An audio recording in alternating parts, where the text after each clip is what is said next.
Good morning everyone, আসসালামু আলাইকুম। কি অবস্থা সবার, কেমন আছেন, কে কোন জায়গা থেকে দেখছেন অবশ্যই জানাবেন। তো আজকে আপনাদের জন্য নিয়ে এসেছি একটা ডেইলি ব্লগ, যে ব্লগে আমি আজকে সারাদিন কি কি করব সেটাই আপনাদের সাথে শেয়ার করব। সো ফার্স্টে তো সকালে ঘুম থেকে উঠেই নিয়েছি। একটা বিষয় আমি আপনাদেরকে বলতে চাই, আমি না হয় উইন্ডো ওপেন করলাম আমার সকালের ঘুমটা ভাঙার পরে, বাট আপনারা যে ভিডিওটা দেখছেন সেই ভিডিওটা দেখার পরে তো অবশ্যই আমাকে একটা কমেন্ট করতে হবে, লাইক করতে হবে, শেয়ার করতে হবে ভিডিওটা, এবং মাস্ট বি আমার পেজটা ফলো করতে হবে। আপনারা কি সেটা করেন? করেন না। সো যারা এখনো পর্যন্ত আমার ভিডিওটাতে লাইক দেননি, এখনই লাইক করে দেন এবং সাথে সাথে আমার পেজটাকে ফলো করে আমার পাশে থাকেন। সো দেখেন আমার চুলের অবস্থা খুবই 12টা বেজে গেছে, প্রথমেই আমি দেখিয়েছি। এবং চুলের জন্য কোনো একটা মেডিসিন বা কিছু থাকলে আমাকে আপনারা চাইলে কমেন্ট বক্সে সাজেস্ট করতে পারেন। সো এখান দিয়ে দেখেন আমি কিন্তু সকালে উঠে আমার দাঁত ব্রাশ করে আমি আমার ফেস ওয়াশ দিয়ে মুখটা ওয়াশ করে নিয়েছি। আমি আপনাদেরকে আগের ব্লগে বলেছিলাম যে আমি সিরাপের থেকে একটা ফেস ওয়াশ কিনেছি আমার একনির জন্য, এবং ফেস ওয়াশটা আমি ইউজ করছি একদমই ফার্স্ট টাইম। সো আমি দেখি ইউজ করে আমার বেনিফিটটা কি আসে।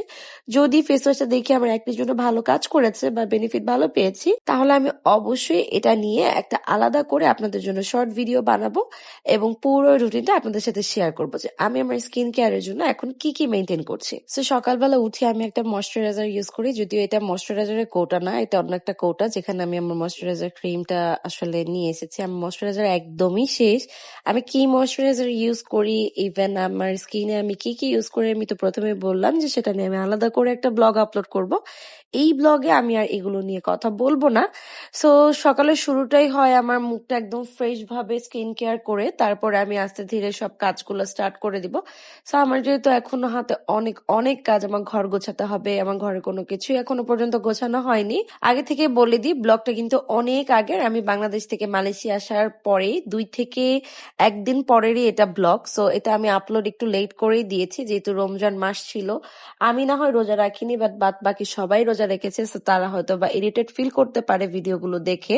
দ্যাটস ওয়াই আমি ভিডিওটা একটু লেট করেই আপলোড করেছি। সো প্রথমে আমি আমার বিছানাটা খুব সুন্দর করে গুছিয়ে নিব। অনেকে আমার বিছানার চাদরের কথাটা জিজ্ঞেস করেছেন। এই বিছানার চাদরটা অনেক দিন আগের।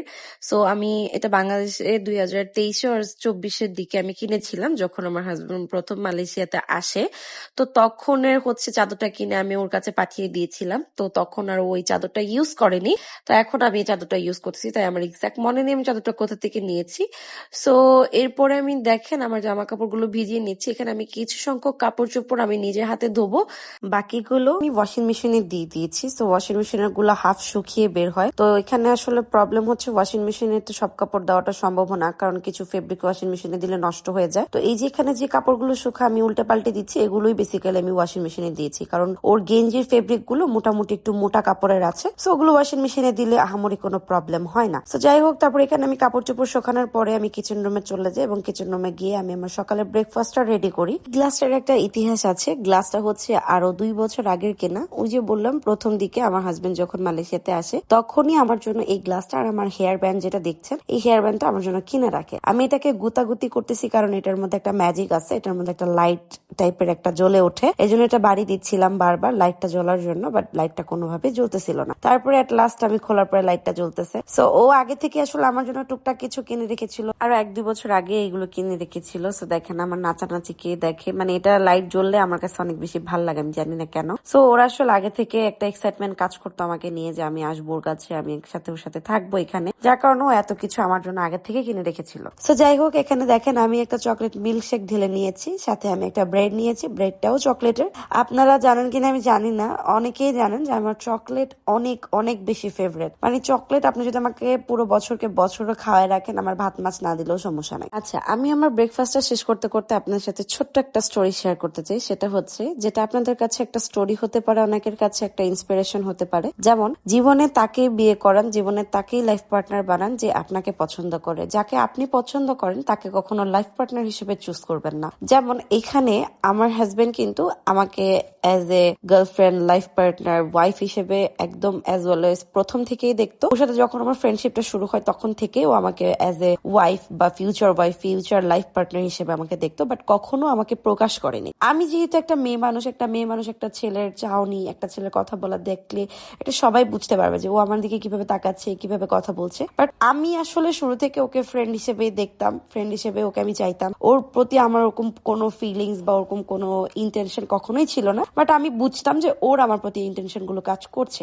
বাট আমিও নিজে থেকে চিন্তা করতাম যে না, এই ইন্টেনশনে বা এই জিনিসটাতে পা দিলে ওর আমার ফ্রেন্ডশিপটা নষ্ট হয়ে যাবে, যেটা আমি চাইতাম না। বা ও ওর সাইড থেকে আমাকে এতটুকু কখনোই ফিল করতে দেয়নি যে ও আমাকে চায়, বাট ওইটা ও জোর জবরদস্তি আমার কাছে আসুক। কারণ ওরও ইন্টেনশন সেমই ছিল যে এগুলো করতে গেলে আমাদের ফ্রেন্ডশিপটা নষ্ট হয়ে যাবে। তো এই ফ্রেন্ডশিপটা নষ্ট করার চিন্তা ভাবনা করতে করতে আমাদের দুজনের লাইফেরই প্রায় আমাদের ফ্রেন্ডশিপ 4-5 বছর পার হয়ে গিয়েছে, এবং 4-5 বছর পরে গিয়ে আমরা হচ্ছে আমাদের লাইফ পার্টনারের ডিসিশনটায় আসি। তাও সেটা কিন্তু ওর সাইড থেকে না, সেটাও কিন্তু আমার সাইড থেকে। সো ফার্স্ট প্রপোজালটা আসলে আমিই দিই। অনেক অনেক অনেক চিন্তা ভাবনা, আমার লাইফের অনেক অ্যাক্সিডেন্ট পার করার পরে, আপনারা যারা শুরু থেকে আমাকে চেনেন জানেন, তারা জানেন যে অনেক অ্যাক্সিডেন্ট, অনেক লাইফের স্ট্রাগল পার করে আমি তারপরে লাইফ লাস্টলি একটা ডিসিশন নিই যে না, ওকে আমার লাগবে, এবং ওই মেবি আমার লাইফের শ্রেষ্ঠ একটা লাস্ট ডিসিশন হবে, যেটা আমার লাইফের বেস্ট ডিসিশন থাকবে। দেন এই সবকিছু চিন্তা ভাবনা করে আমি আসলে ওর উপরে বা ওর ঘাড়ের উপরে ও চড়ে বসি। আমার পাস্ট, আমার অ্যাক্সিডেন্ট সবকিছু জেনে শুনে 4-5টা বছর আমাকে চেনে, জানে, সে আমার সব স্টোরি, আমার লাইফের সব স্ট্রাগল জানে। সেই মানুষটা কিভাবে আমার জন্য পারফেক্ট হবে না? তো পাগলের মতো পুরো ভিডিওতে বকবক করতেছিলাম আমি এই ফকিন্নির সাথে, আমার ফ্রেন্ডের সাথে আসলে আমি ভিডিওতে বকবক করতেছিলাম স্টোরিটার মাঝখানে। আপনাদেরকে একটু ক্লিয়ার করে নিলাম, কারণ আপনারা ভাবতে পারেন ও পাগলের মতো একা একা কি কথা বলতেছে। তো ফার্স্ট প্রপোজাল আসলে আমিই দিই, এবং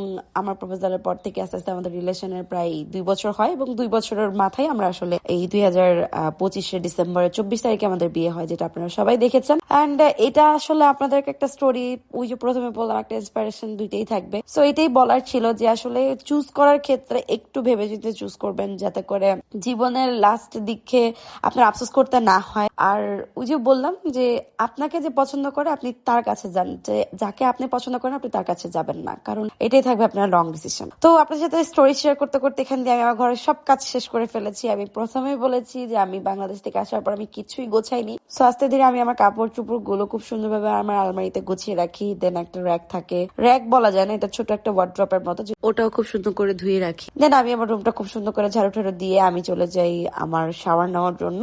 শাওয়ার কমপ্লিট করার পরে কিন্তু আমি আমার জামা কাপড় গুলো এখন উঠিয়ে ফেলবো, কারণ এগুলো যেহেতু হাফ শুকিয়ে বের হয়, এগুলো বেশি শুকানোর দরকার হয় না। তো এখানে আমি হ্যাঙ্গার থেকে সবকিছু আস্তে আস্তে খুলে নিচ্ছি। এখন আমি আস্তে ধীরে এগুলো সবগুলো ভাঁজ করে নিব। ভাঁজ করতে করতে একটা জিনিস একটু আপনাদেরকে বলতে চাই, আপনারা সবাই আমার ভিডিওগুলো দেখছেন ঠিক আছে, তবে ভিডিওগুলোতে লাইক দিচ্ছেন না, আমার পেজে ফলো করছেন না, বা সুন্দর একটা কমেন্ট করছেন না। আপনারা চাইলে যে কোনো কমেন্ট করতে পারেন, আপনারা চাইলে আমাকে বলতে পারেন আমি আপনাদের জন্য নেক্সটে কি ভিডিও আনবো, আপনারা কি টাইপের ভিডিও দেখতে চান, এগুলো চাইলে কিন্তু আপনারা কমেন্ট বক্সে জানাতে পারেন। তো এখান দিয়ে দেখেন কাপড় চোপড় ভাঁজ করতে করতে দেখি একদম বিকাল হয়ে গিয়েছে। বিকাল টাইমে আমি একটু ফ্রুটস আর একটু ড্রিঙ্কস নিয়ে বসলাম, আর এর সাথে আমি একটু মুড়ি নিয়ে নিয়েছি, সাথে একটু আলুর চপ বেগুনি করে নিয়েছিলাম, আলুর চপ বেগুনি বুট এগুলো করে নিয়ে আমি বসেছি। আমি যেহেতু রোজানা, বাট রমজান মাসে আসলে এইসব ধরনের জিনিস না খেলে রমজান ফিলও হয় না। তো পরে আমি হচ্ছে ডাবের পানিটা খেতে খেতে আমার লবিতে চলে গেলাম, কারণ বিকেল যেহেতু হয়ে গিয়েছে, সূর্যাস্ত হচ্ছে। আমার লবি থেকে সূর্যাস্তর যে ভিউটা,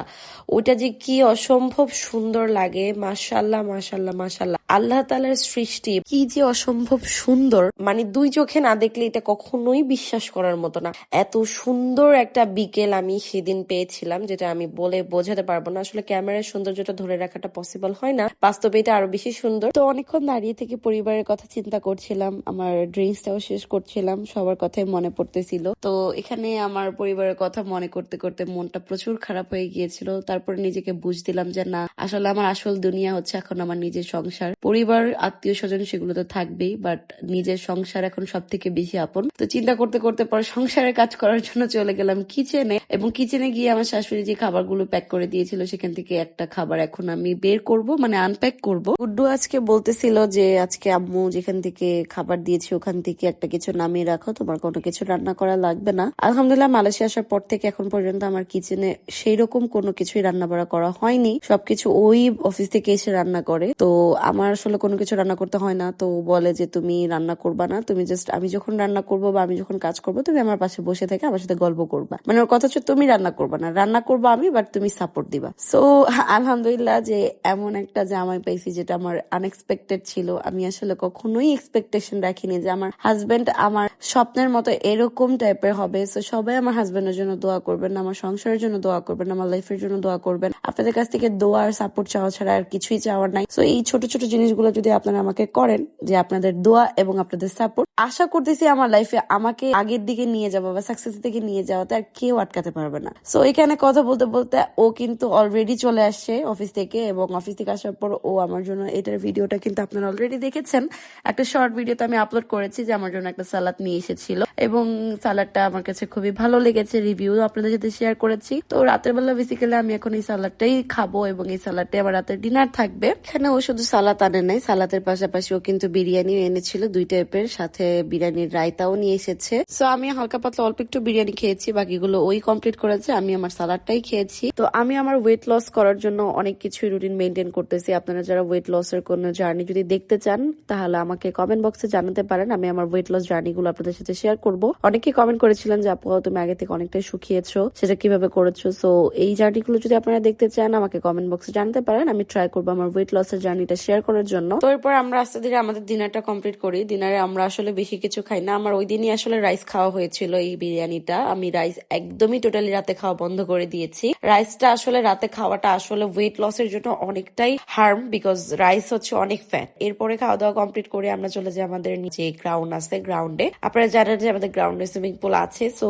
সুইমিং পুলের সাইডে আমরা চলে যাই, সুইমিং পুলে গিয়ে আমরা কিছুক্ষণ টাইম স্পেন্ড করি। ওই দিন আসলে ফার্স্ট আমি সুইমিং পুলের দিকে গিয়েছিলাম, ওইটি আবার ওই দিন ফার্স্ট সুইমিং পুলের দিকে যাওয়া, মানে মালয়েশিয়া আসার পর এটা যেহেতু মালয়েশিয়ার 3rd ডে ওর 2nd ডে ব্লগ ছিল, দ্যাটস ওয়াই আমি ওকে বলতেছিলাম যে তুমি আমাকে নিয়ে একটু সুইমিং পুলে ঘুরতে নিয়ে যাও বা ঘুরায় নিয়ে আসো, তারপর না হয় আমি একটু কমফোর্ট ফিল করবো ওখানে যাইতে। তো আমাকে পরে রাতের বেলায় নিয়ে আসছে যে চলো তাহলে তোমাকে ঘুরে ঘুরে দেখায় নিয়ে আসি, তুমি মাঝে মাঝে এখানে এসে বসে থাকতে পারবা। তো এরপরে এই যে দেখেন সুইমিং পুলের পরে আমাকে গার্ডেনও নিয়ে যায়, গার্ডেন নিয়ে গিয়ে গার্ডেনের সাইড গুলো আমাকে দেখায়। তো কথা বলতে বলতে এবং ব্লগ দেখতে দেখতে কিন্তু একদমই শেষের দিকে ব্লগে চলে আসছি। আমি গার্ডেন আর সুইমিং পুল নিয়ে আলাদা করে আরেকটা ব্লগ আপলোড করব, সেটার জন্য আপনাকে পেজে ফলো করতে হবে। তো আজকের মতো ব্লগটা এই পর্যন্তই থাকবে, দেখা হবে নেক্সট ব্লগে, এবং নেক্সট ব্লগ দেখার জন্য অবশ্যই পেজে লাইক কমেন্ট শেয়ার করতে হবে। আজকে ব্লগটা শেষ করবো আমার হাজবেন্ডের ময়লা ফেলা দিয়ে। আজকের মতো সবাইকে টাটা, বাই বাই, আল্লাহ হাফেজ, আসসালামু আলাইকুম।